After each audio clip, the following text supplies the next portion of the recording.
নমস্কার বন্ধুরা, facts moment চ্যানেলে আপনাদের সবাইকে অনেক অনেক স্বাগত। বহুদিন ধরে ভারতের মহাকাশ বিজ্ঞানীরা মহাকাশ গবেষণায় অনেক নতুন তথ্য আমাদের সামনে এনে দিয়েছেন। মহাকাশ গবেষণা সম্পর্কে বহু অজানা তথ্য আমরা জানতে পেরেছি।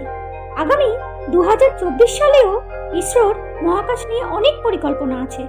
আমরা এই ইসরোর 2024 সালের মিশনগুলি সম্পর্কে একটু জেনে নেব। প্রথমেই রয়েছে আকাশযান লঞ্চের যে পরিকল্পনা ইসরো 2024 সালে নিয়েছে, তার মধ্যে প্রথমেই আসে গগনযান 1 পরিকল্পনা।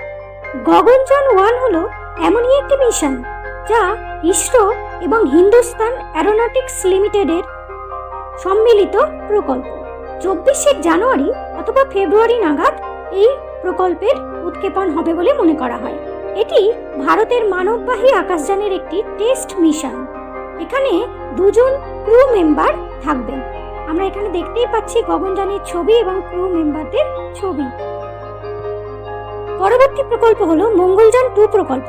এটি একটি মার্স অরবিটার প্রকল্প। এই প্রকল্পের মাধ্যমে আমরা মঙ্গলের আবহাওয়া, মাটি, প্রকৃতি ইত্যাদি সম্পর্কে ধারণা পাবো বলে মনে করা হয়। মঙ্গলযান 1 থেকেও আমরা বহু তথ্য পেয়েছি। পরবর্তী একটি প্রকল্প হলো শুক্রযান 1, শুক্র গ্রহের সম্পর্কে জানা।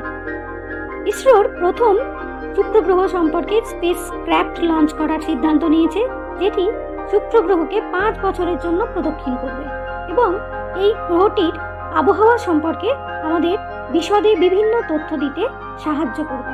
ভিডিওটি ভালো লাগলে অবশ্যই লাইক ও সাবস্ক্রাইব করবেন, কমেন্টসে জানাবেন কেমন লাগলো। এরপরে আসছি আরও একটি পরিকল্পনায়।